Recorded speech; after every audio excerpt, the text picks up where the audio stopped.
It is so easy to think that the path to selling and launch success is all about those productive and strategic tasks. Now, obviously, they are important, but they don't take into account how you feel about selling, which is what this soulful selling story that you're about to listen to is all about. Getting behind the value of what you're selling and processing any fears to help you show up until the very end of the launch. Welcome to the Soulful Sales Show, where we talk about believing in the value of your offers, getting them in front of your right people, and selling more of what you do in your unique way. Hi, and welcome back to the Soulful Sales Show. We have another short and sweet soulful selling story for you today. Why is that so hard for me to say? I am chatting with Kerstin, who is a multilingual and multi-passionate online business owner with over 10 years of experience creating and selling courses, coaching programs, podcasts, books, retreats, and memberships. She is a mentor and coach to fellow solo business owners and loves to help other people find their voice and let their ideas shine. And Kerstin's soulful selling story is all about the power that a really specific pre-launch and during launch journaling process has had on her, how she uses it to connect with the transformation of her offer, to get behind why she's selling it, and to deal with the doubts that come up and get in the way of her doing the scary thing. Really, really important lessons here. So enjoy. Okay, Kerstin, so we have got the official bio, but can you please tell us a little bit about you and your online business journey in a nutshell? My online business journey. That's good that you have the official bio and you might read it out because I wrote it yesterday when you asked for it and I can't remember what it says already. I think I like what I say in it. I think because it's a good play on word and I think it describes me well is multilingual, but also multi-passionate. So I love languages. I speak some languages and I do some things. And that is really the truth. So I have run an online business that is a true, I'm going to call it a playground because it really is a true sort of lab and play space for me to try all the different things that is about helping people learn languages. And I've had that for 10 years. And in that business, I've done so many different things. So I really like creating courses and kind of putting my knowledge into, a product so I can point at it and say, here's all the info you need about this particular thing. So I've done about 15 courses now, 15, 16 different courses. I've written a few ebooks. I'm currently co-running my third membership. So I've done memberships, several as well. Throughout my business, I've run retreats. Used to run an online conference, which was called Women in Language. So about there was like a real feminist angle to it, which I so loved. And overall, I would say I'm really mission driven. And in the last, 18 months? About 2 years, I've also really focused on mentoring other solo business owners, other people like me, sort of coming and bringing that experience and talking about business and doing some coaching. And that is also really wonderful, which is, I think, how we know each other because you came into my world in two ways. I still assistant coach, just to a lesser extent, in Lizzie Goddard's business. Yeah. And also I created my course that you then took, which was called Podcasting 101, because I'm passionate about podcasting. I'm a passionate podcaster. So you've actually learned from me. So lots of different ways, lots of different contact points, and I can never give this. I don't know. One day I'll have a short answer for this question, but that's a long one.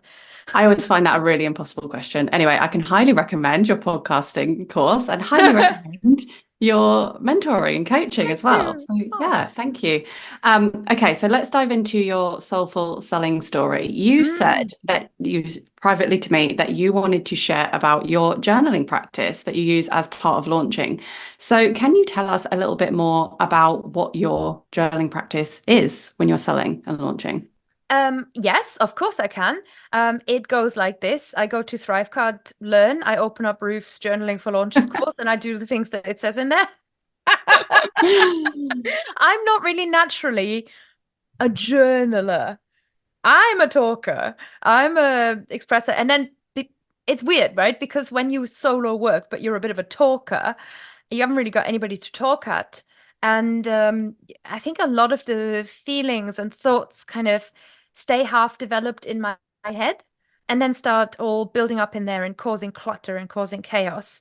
So when I am disciplined enough to actually go with the journaling and make myself do it, which I think you're so good at getting me to that place where I actually do it, I benefit from it hugely because all the half thoughts and half ideas have a place to live and they get finished. And I've always been a person um who thinks with her hands. Mhm. That's the strap line. I'm gesturing right now if people can't see me. But that's also the strap line of the Leuchtturm company that make the really nice notebooks. Oh, yeah. Yeah, their strapline, it's in German, but it says denken mit der Hand, so thinking with your hand. And that is what handwriting is, really. You process as you write. That's why journaling, that when I do it, I often do it by hand, um, just really works. So I'm forever scribbling notes, but this is just a way of bringing me into focus. So when I've got a launch coming up, I found, and I've just done it actually yesterday, or the day before, and went through the pre-launch journaling questions that you have in there, a lot of which are more about pulling out the benefits of my course and kind of how I feel about it and what I want to do with it right now. In what you're calling the connected content, right? Sort of you write it down kind of for yourself, but then you look back at it and you go, one of the prompts I think is if you wanted to say something to somebody with no money involved, what is Yeah. the thing that you want everybody to know about this? And that is like sales page and promo email gold so Yeah. often that I find it really, really useful. Then, so the course, I'm just talking about Ruth's course, really. That Thank you. you're then splitting it into the in-launch journaling, and I find out as well. My practice is it's almost like the CBT process of okay, but we're Yeah. taking your thoughts, we're taking your massive anxiety that just automatically comes when you open cart. Because what if it's a car crash? And I can tell everybody if it's a car crash, it's all right. Another one will come. The car crash or a non-car crash. Um, so you just take all this anxiety, and you put it on trial, and you say, "Is this really true?" And I actually mix that with previous CBT practices that I have been taught, through professional avenues, sort of counseling I've had in the past, and some other CBT ideas that I've had before. So the idea really is to just stop yourself when you're starting to spiral and put that on trial and come back to what you know and come back to, what you're doing, what you're good at. And I find that super, super helpful. And I've always been a reviewer. So the last process I'm 100% on board with. That's definitely the part I already did. The reflective check-in afterwards, I highly, highly value that. So all in all, that's the structure of how I journal, and it's your course has really helped me with it. Oh, thank you so much, Kerstin. So, yeah, really focusing on those kind of reflective questions before you launch, the CBT. I like the way you put that.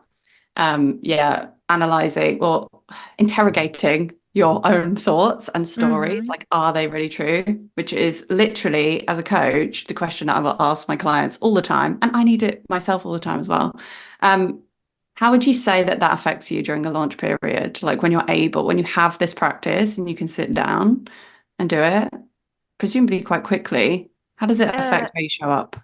how does it affect in the launch?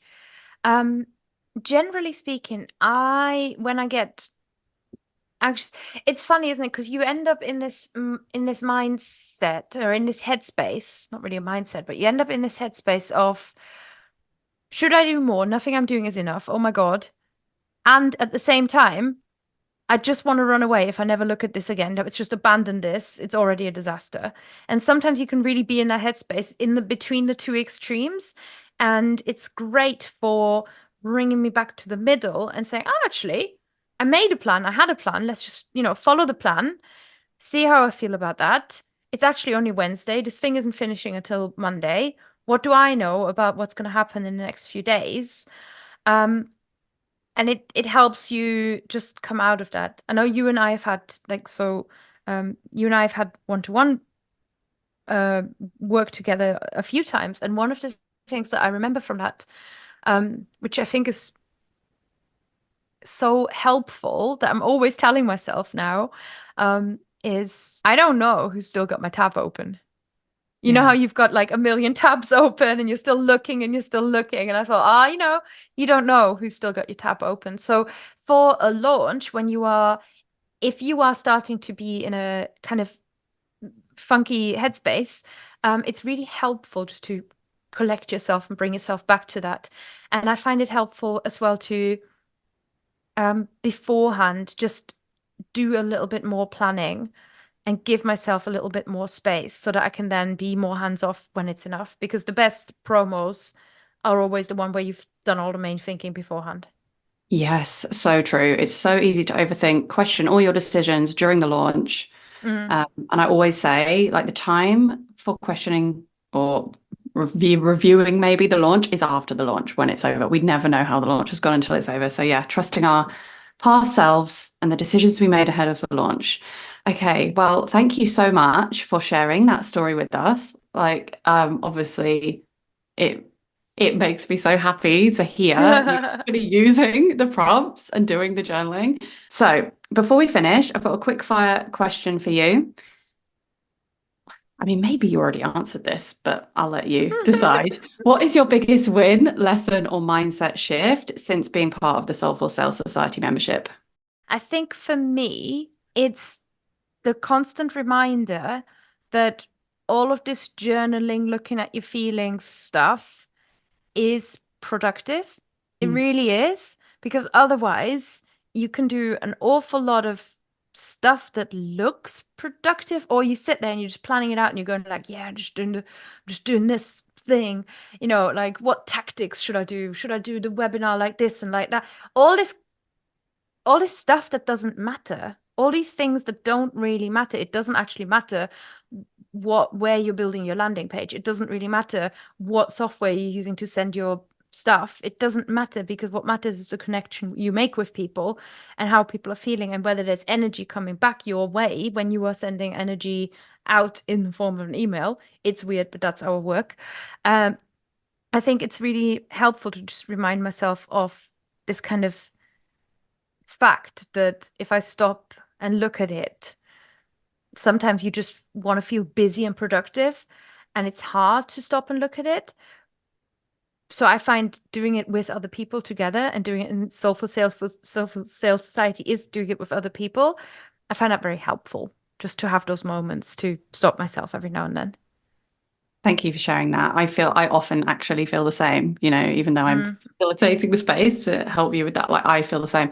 Like, I often find that there's people who will stop and think about things, and that's all they'll do.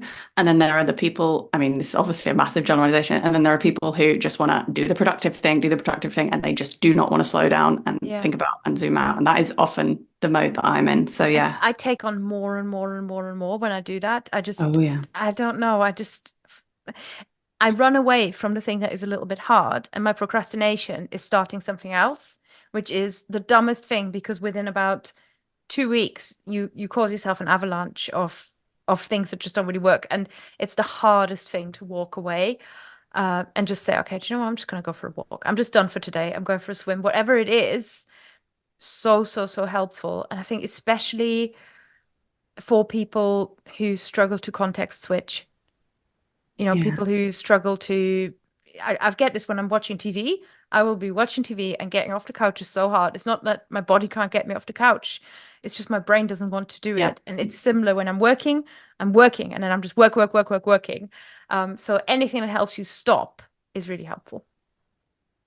Thank you so much, Kerstin. So, finally, where can people go to follow you, to find out more about what you do, or potentially even work with you?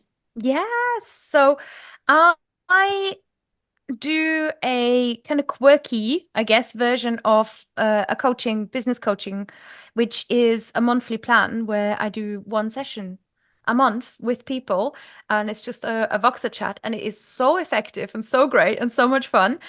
So I would invite people to just come and check out what I've got to offer, and who I am, and please sign up for the newsletter. That's where the most helpful content goes. Like I don't do a lot of social media as Kerstin Cable, the business lady. And that is kirstincable.com. So simple. You have to spell my name Kerstin. That's the only thing. Maybe I'll buy the wrong spelled URL at some point. You've also got a free podcasting checklist, so I'm going to put the link to that in the show notes for everyone as well. That's it. Yeah, it's like a little mini guide to get you to think about the concept for your podcast, because that's a very helpful thing. And yes, I will also answer what microphone to get and stuff in there as well. Thank you so much, Kerstin. You're welcome. Thank you for having me. Thanks for all the work you do. Thank you so much for listening to another episode of Soulful Sales. If you have a moment to rate and review, know that it really does make a difference. And if you'd like to carry on the conversation, then you can connect with me on Instagram at Ruth Poundwhite, sign up to my newsletter at ruthpoundwhite.com/newsletter, or my personal favorite, join me inside the low ticket membership at ruthpoundwhite.com/membership. And keep doing what you're doing, because your work really does matter.